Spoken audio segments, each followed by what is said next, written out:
Welcome to episode 131 of Drew Sports Crew here on this not even Monday. Is it Monday night? I don't know. It's been a wild weekend here for myself, Drew Skyberg here. I'm happy to be back.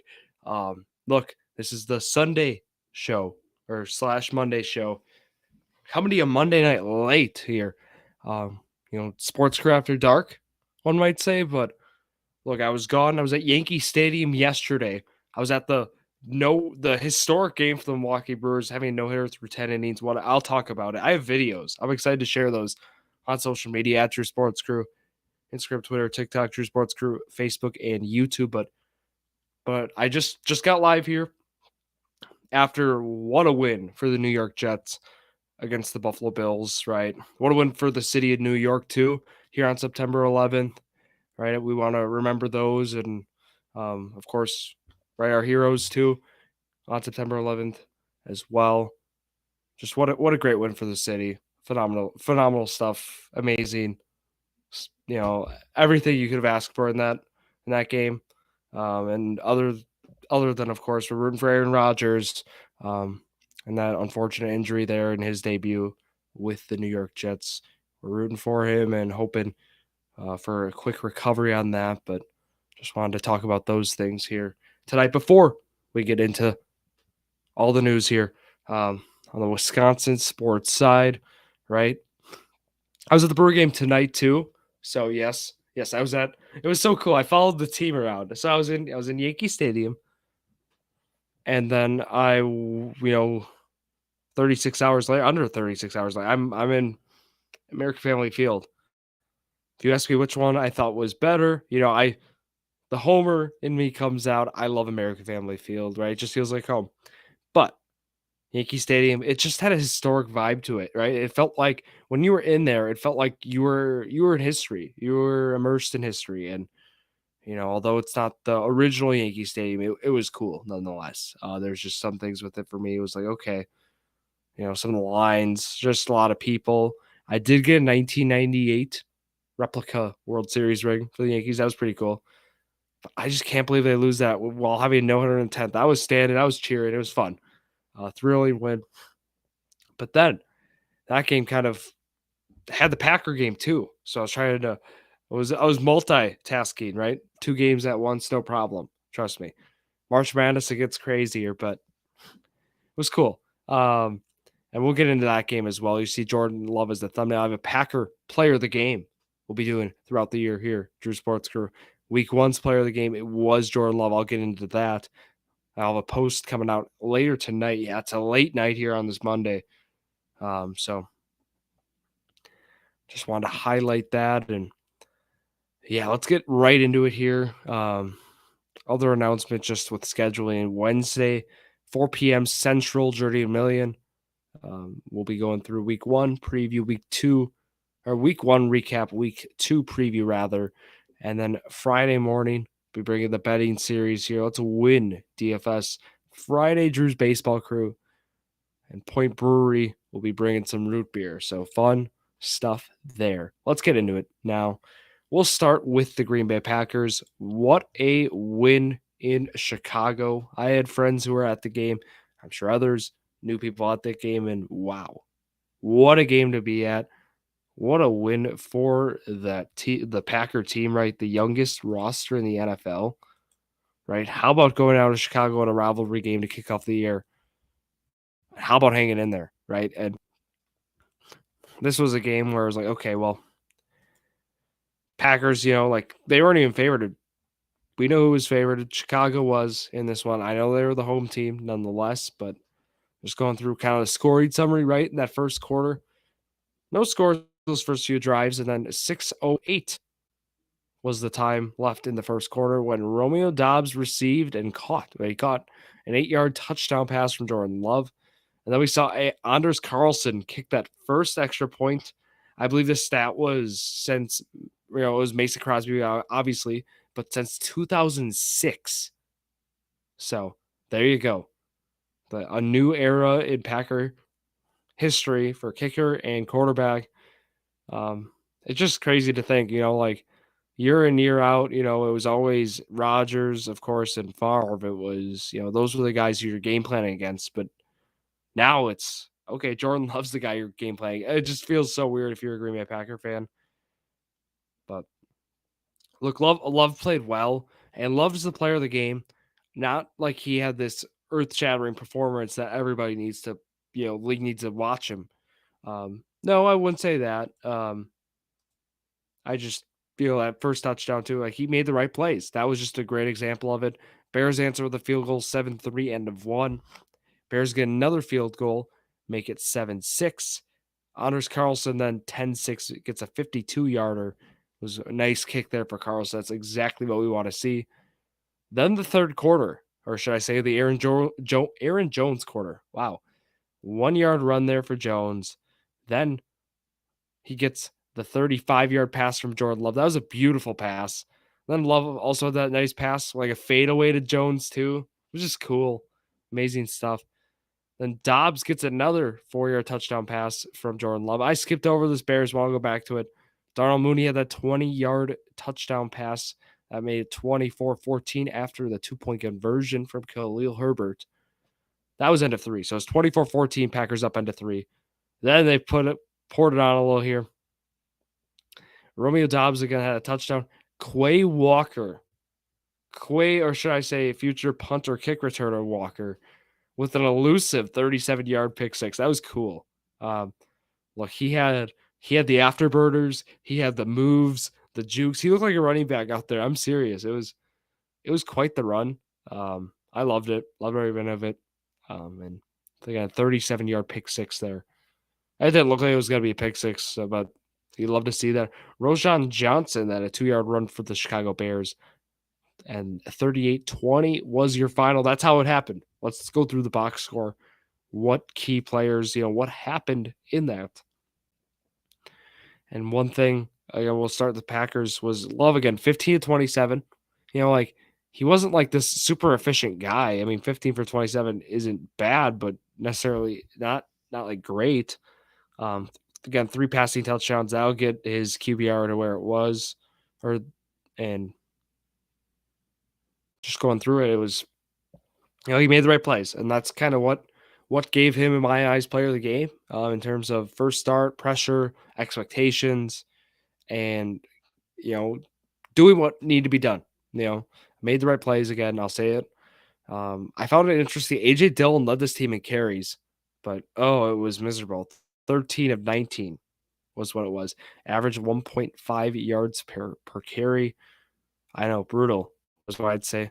Aaron Jones, 9 for 41. Patrick Taylor, 5 for 22. Look, I'm going to worry about A.J. Dillon. Clock's ticking, and the efficiency just has not been there. Credit, again, the Packers on their rushing defense. Chicago averaged 4.2 yards per carry.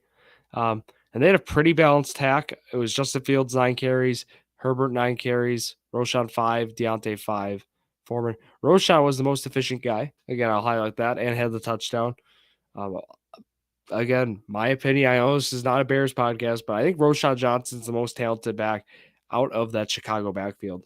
The way he is in the pass blocking game, which Chicago did need. We'll talk about this Packer defense here shortly, but I know I'm a day later I'm recapping this. Otherwise, I'd be usually doing right after the game, but just, if anyone has thoughts on that. Receiving side, who led the way in receiving yards, right? We talked Watson out. So Aaron Jones, of course, leads the way. He had 2 big receptions, and it was cool. Overall, just seeing the big play potential out of Jones week 1 already. Luke Musgrave was 3 for 50. Love to see that.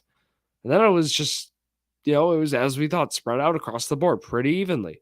That's the target share we anticipated. That's exactly what we got. Jane Reed with two receptions. Dobbs with 4 receptions. Torrey with 2 receptions. Dillon with 2 receptions. And here's the targets. Let me read them to you. 4, 4, 5, 5, 3, 3, 2, 1. Exactly what we thought. The Bears, on the other hand, was a lot heavily weighted. Mooney had 7, Komet had 7, Roschon had 7, and then it was Herbert with 5. DJ Moore only had 2 targets. He got 2 for 25 in this one. Credit Jair Alexander on that one. But otherwise, some chippy penalties too on both sides. I bring up Alexander. But overall, very, very entertaining game. Defensively, TJ Edwards, 14 total tackles. For you people in IDP leagues and fantasy, just have to highlight the top ones. Then Darnell Savage had 10 for the Packers. I did want to talk about the sacks, though. Devontae Wyatt played great. The first round pick last year. Phenomenal game for him. 1.5 sacks, 2 tackles for loss, right? And he also had those 2 QB hits, of course, then, right? Carl Brooks had a sack. He was the guy who we were rooting for. Had it. Looked great. Lucas Van Ness, how about it? Week 1, debut. Phenomenal. So, overall, happy with that. Right? Exciting game for Green Bay. Executed when needed. And walk out with an 18-point victory over the rival Bears. Again, the Chicago team, I don't think is there yet. Right? It was a pretty sloppy team pretty sloppy game on their end, I felt. Not saying it wasn't on the Packers either. There's certainly some things to clean up there in the passing game. They did not allow a single sack. They allowed 1 sack, I believe. But otherwise, they allowed 1 sack. That's my point. Like, the offensive line looked well. The run game needs to improve. Bears actually did stop the run pretty well. I bring up Dylan's lackluster performance. That's something to touch on for week 2. And week 2, we are going to preview it briefly here. Right, they're going to be playing the Atlanta Falcons. That game's going to be in Atlanta for Green Bay. And that game, noon kickoff on the September 17th there. So that game, again, in Atlanta. Look, this Atlanta team, they like to run the football. We saw Bijan Robinson already have a few runs, but with him, he was used actually out of the receiving game. He had some electric plays. He had an electric touchdown. So watch him. Tyler Algier, their second-year running back now, 15 carries, 75 yards for 2 touchdowns. Look, their head coach, Arthur Smith, likes to run the football. He wants to establish the run. The Packers, we've seen, not have great success defending the run. So 2 things, though, to watch there. Kyle Pitts and Drake London, they have freak athletes who they are not using on the receiving side. Those 2 combined had only 2 receptions, and both came from Kyle Pitts. So that tells you how many we had from Drake London. And then we're just waiting, of course, on the injury report right now. Watson's still on it. Quay Walker and Aaron Jones. Then on the Atlanta side, Jeff Okudah and Cordero Patterson. Look, Packers are going to have to try to control the clock against this Atlanta team. Atlanta, they like to manage the clock. They like to run the football, control possession. And that's what they do. Desmond Ridder, he's efficient. He was 15 for 18, but he's not going to pass. They're going to pass 20 to 25 times. That's not good for their receivers, but that's good for Green Bay, I feel. But look, this is a winnable game. This is tough. Green Bay's favored -1. And I'm looking at what ESPN thinks. ESPN thinks Atlanta's favored, but they're also the home team, so they should be, right? And that to an extent. But look, for Green Bay, this is not necessarily the easiest game, but you feel good that they could walk out 2-0. You feel it. I'm hoping that's the case, but I just want to throw that out there, that this is not a gimme game. This is still an Atlanta team that has ran the football well, has played good, and they're looking to make it run with their new young talent, especially with Bijan Robinson. So that is what we're looking at for week 2 on Green Bay's side. Here we're looking at right around 15 minutes into the show. Let's go over to the baseball side. Again, I have a lot to throw your way on that before we, of course, wrap it up. But let's go through. Last week, it was a pathetic performance in Pittsburgh. A lot of P's, but look, that's what it was. Going to either a Corbin Burns start on Monday didn't go as planned. They lose 4-2. Home runs were the issue there, or Bright Birds giving up solid hard hits was the issue. They get that win on Tuesday, 7-3,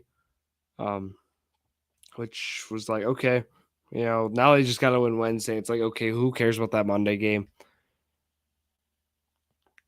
And again, Brandon Woodruff pitched that one. And then, of course, he pitched Monday. We'll talk about that. But yeah, that loss on Wednesday was rough. Just not going the Brewers' way. Elvis Peguero gives up that run in the 8th. Just unfortunate game there. Adames, though, stays hot. He was the Brewer Player of the Week there this past week for week 24. I guess technically week 25. Like highlighting him as the week 25 for week 24's performance. Yep. Yeah, let's go to Yankee Stadium, the Yankee series. It rained every day. It was raining Sunday. Game got pushed back a little bit. That was a brutal 3-game, in terms of weather. But guess what? They win 2 of 3. Should have been all 3, but the bullpen got drained in that series, right? 8-2 Friday, 9-2 Saturday. They just had to use guys because Wade Miley didn't make it a lot on Saturday, just with the rain and stuff. Just overall, just need a long start. And on Sunday, they got it. They got Corbin Burnes, who went 8 innings of no-hit baseball. 0-0. Garrett Cole pitched for the Yankees. There you go. I was, again, there. 9th inning comes around. Right, they bring in Devin Williams. He completes the 9-inning no-hitter as it's 0-0, so he doesn't really complete it as the game's not over. Abner Uribe comes in the 10th.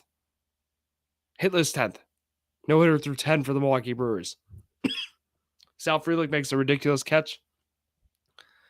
Sports Center worthy, and I believe it was. I believe it made it there. I think it was number 2, but point is, the Brewers hang in there, and then right, they get some runs, and then they answer back and forth, and it was just a long game. Was it 13 innings?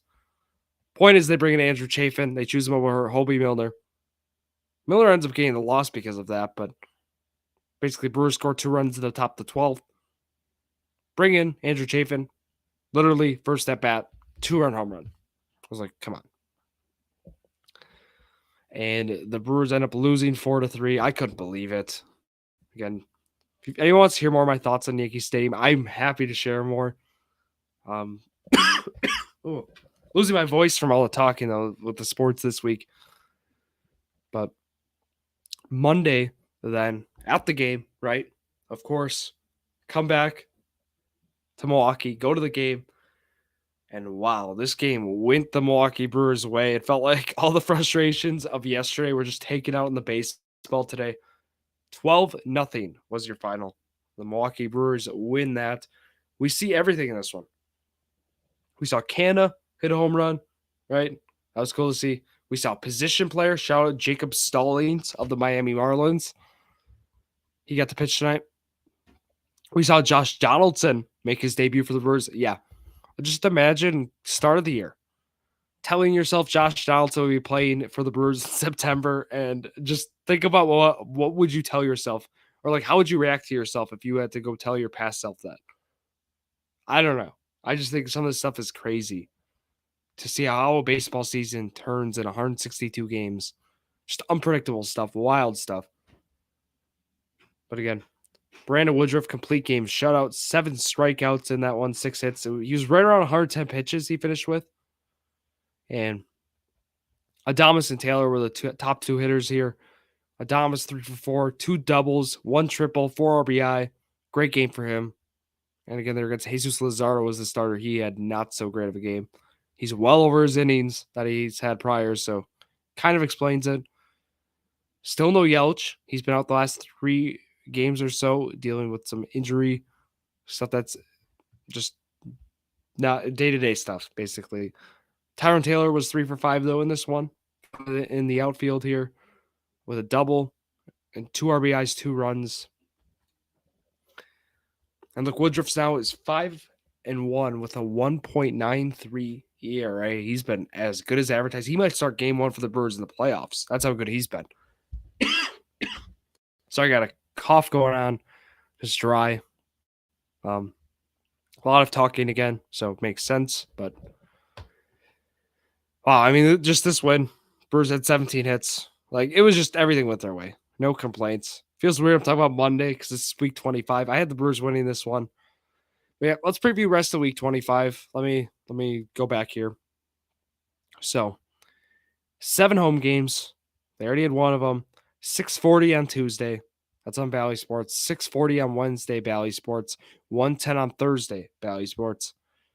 On Friday, it's Roberto Clemente Day, and it is Cerveceros night for the Brewers. So you get a special cap of the Cerveceros logo if you have the special ticket offer. That game will be 7:10 again, Bally Sports. Saturday, 6:10, Bally Sports. Fan Appreciation Night. They are giving away a car. Also, William Contreras bobblehead that night. I will be at that game. Another Brewer game. I'll be at the one on the 16th. On the 17th, the Sunday Fun Day. Is it the second last Sunday Fun Day of 2023? It might be. But anyways, that game's at 1:10. The season is coming to a quick close. It's going crazy. We're already almost halfway through September. But anyways, 7 games. Have the Brewers 5-2 here in this one. We get Burns for only 1 start. Woodruff looks like he's in line for 2 starts. I'm wondering now. So I had the prediction call out this morning. I'm wondering now with how the starts lined up. Are they going to have Woodruff and also with the pitch count? They might have a guy make a spot start. I don't know who. Is Colin Ray going to stick around? Not sure what's happening, but basically with Woodruff going, hard 10 pitches, I don't know if you want to pitch it right away, right? Come Sunday. I personally, or it may even be Saturday. I personally say no, but who knows what I know. So that's where I'm at with the Brewers, how the rotation is shaping out, but it ends up being pretty favorable against the Marlins and Nationals. So no complaints there. You have 7 games left. The Cardinals 3. You also have you play the Marlins next weekend in Miami too. So I just love how the schedule ends for the Brewers. Currently, playoff odds 99.1% chance to make the postseason. We like that. Also, I need to go to the War Report here before we wrap up. Corbin Burns, after that big start on yesterday, surpasses Christian Yelich for the lead in WAR. He's at 3.4 to Yelich's 2.8. Contreras is at 2.8. Williams at 2.3. Peralta and Adames and Woodruff are just rising and rising up after now, being healthy for Woodruff and then having the big second half for Peralta and also Adames. So that was cool to see. That's been cool to see and will continue to be cool. I don't know about this Josh Donaldson experiment again. I'll say that I'm skeptical. I still am. First pitch in his debut double play. I was like, okay, rooting for you, but it's tough if that's going to be the case. Just thinking through bullpen thoughts here before we wrap up. Hobie Milner's ERA is still at 2.03, and we are midway through September. We need to give credit to Williams, Wilson, all these guys. Peguero has the highest ERA, and he seems to be the one who gets a lot of, not so great comments from other Brewer fans. His ERA is only at 3.51. He's still been a solid middle reliever for the squad. So you've loved to see that. Andrew Chafin right now, ERA is right around 9. It just hasn't worked out. It's been a Matt Bush-esque for him. Unfortunately, they're both at 10 1/3 innings. The difference is, I say they both are. Well, we know Bush is no longer on the team. Bush, 11 earned runs in 10 1/3. Chafin, 10 earned runs in 10 1/3. So it's fair to say, yeah, Chafin's ERA plus numbers, everything points to Chafin being even lucky compared to this too, which is pretty scary other than like FIP. So I don't know how many more shots they can give Chafin. I only trade for him, but it's tough. It is tough right now to put him out there. So that is where I'm at with this squad. I have a 5-2 week for this week. I'm hoping for a Packer win. Don't have an exact score prediction. I feel like that's kind of unfair and tough to do right now. But injury report wise, again, Quay Walker, Christian Watson, Aaron Jones, all 3 questionable. Seems like they're going to be trending towards playing. Keep in mind, Dobbs was on a snap count last week. he should be ramping back up to be full here on next week against the Atlanta Falcons.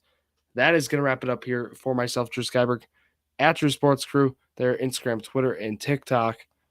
And yeah, I want to mention that and look forward to seeing you all Wednesday, 4 p.m. Journey to Million, again, 4 p.m. Central, and this week for the Baseball Crew Friday in the morning sometime. That's going to wrap it up here for myself, Drew Skyberg, here on this Sunday. Not Sunday. It's not Sunday. It's Monday night. Thank you all for listening to yet another episode of Drew Sports Crew, the perfect podcast for you.